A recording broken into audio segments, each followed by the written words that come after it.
Hello friends, ಎಲ್ರಿಗೂ ನಮಸ್ಕಾರ. ಏನಪ್ಪ ಅಂದರೆ ಪೈಪು ಲೀಕೇಜ್ ಇತ್ತು. ಪೈಪ್ಲೈನ್ ಮಾಡಿರ್ತೀವಲ್ಲ, ಅದರಲ್ಲಿ ಒಂದು ಪೈಪ್ ಲೀಕೇಜ್ ಇತ್ತು.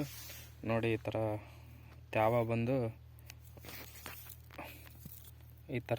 ಬಂದು ಟ್ರ್ಯಾಕ್ಟ್ರೆಲ್ಲ ಸಿಗಾಕೊಂತಿತ್ತು. ಅದಕ್ಕೋಸ್ಕರನೇ ಪೈಪ್ನ ತೆಗೆದ್ಬಿಟ್ಟು ಅದನ್ನ ಕಾಲರ್ ಹಾಕ್ಬಿಟ್ಟು ರಿಪೇರಿ ಮಾಡೋಣ ಅಂತ ಮಣ್ಣು ತೆಗಿತಾ ಇದ್ದೆ. ನನಗೆ ಇಲ್ಲಿ ಒಂದು ಎರೆಹುಳದ ಮರಿ ಸಿಕ್ತು. ನಿಮಗೆ ಕಾಣಿಸ್ತಿದೆಯಾ? ನೋಡಿ, ಇದೇ ಮರಿ ಕಾಣಿಸ್ತಿದೆಯಾ?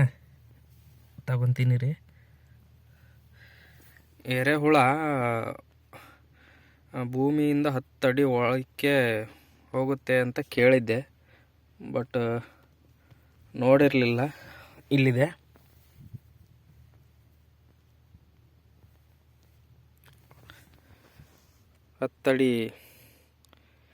ಹತ್ತಡಿ ಆಳಕ್ಕೆ ಹೋಗುತ್ತೆ, ತೇವಾಂಶ ಇಲ್ಲದೆ ಇದ್ದರೆ 10 ಅಡಿ ಆಳಕ್ಕೆ ಹೋಗುತ್ತೆ ಅಂತ ಕೇಳಿದ್ದೆ, ನೋಡಿರಲಿಲ್ಲ.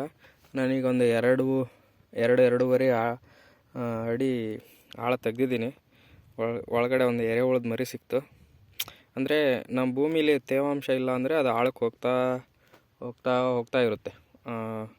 ನಮ್ಮದು ಮೇನ್ ಇಂಪಾರ್ಟೆಂಟ್ ಕೆಲಸ ಏನಂದರೆ, ನಮ್ಮ ಭೂಮಿಲಿ ನಾವು ತೇವಾಂಶ ಕಾಪಾಡ್ಕೋಬೇಕು.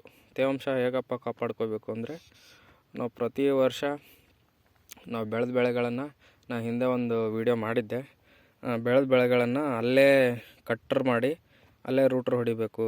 ಯಾವುದೇ ಕಾರಣಕ್ಕೂ ಸುಡಬಾರ್ದು. ಅಂದರೆ ಅವುಗಳಿಗೆ ಮೇಲೆ ತಿನ್ನೋಕ್ಕೆ ಆಹಾರ ಏನಾದರೂ ಇರಲೇಬೇಕಲ್ವ.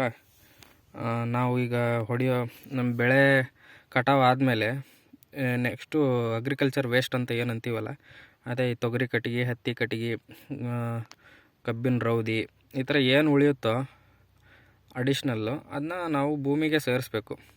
ಸಜ್ಜಿ ಬಿತ್ತಲಿ, ಜೋಳ ಬಿತ್ತಲಿ, ಸಜ್ಜಿ ಜೋಳ ಅದೆಲ್ಲ ಬಿತ್ತಿದ್ದಾದಮೇಲೆ ವೇಸ್ಟ್ನ ನಾವು ಒಂದೇ ಕಡೆ ಹಾಕ್ಬಿಟ್ಟು ಸುಟ್ಬಿಡ್ತೀವಿ. ಆ ಥರ ಸುಡಬಾರ್ದು. ಅದು ಎರೆಹುಳುಗಳಿಗೆಲ್ಲ ಆಹಾರ ಆಗುತ್ತೆ. ಕ್ರಮೇಣವಾಗಿ ಭೂಮಿಲಿ ಸೇರಿ ಕೊಳೆತು ಆಹಾರವಾಗುತ್ತೆ. ಹಾಗಾಗಿ ಯಾವುದೇ ರೀತಿ ನಾವು ಅಗ್ರಿಕಲ್ಚರ್ ವೇಸ್ಟ್ನ ಸುಡಬಾರ್ದು. ಈ ರೀತಿ ಎರೆಹುಳುಗಳು ಅವುಗಳು ಬದುಕೋಕ್ಕೆ ಆಹಾರ ಬೇಕಲ್ವ, ಅದಕ್ಕೋಸ್ಕರ ಸುಡಬಾರ್ದು. ಎಷ್ಟು ಸಾಧ್ಯ ಆಗುತ್ತೋ ಅಷ್ಟು ಅಗ್ರಿಕಲ್ಚರ್ ವೇಸ್ಟ್ನ ಭೂಮಿಗೆ ಸೇರ್ಸೋಕ್ಕೆ ಪ್ರಯತ್ನ ಮಾಡಿ. ಇಲ್ಲಾಂದರೆ ಎರೆಹುಳುಗಳು ಎಷ್ಟು ಆಳಕ್ಕೆ ಹೋಗ್ತಾವೋ ಅಷ್ಟು ನಮ್ಮ ಭೂಮಿ ಬರಡಾಗ್ತಾ ಹೋಗುತ್ತೆ.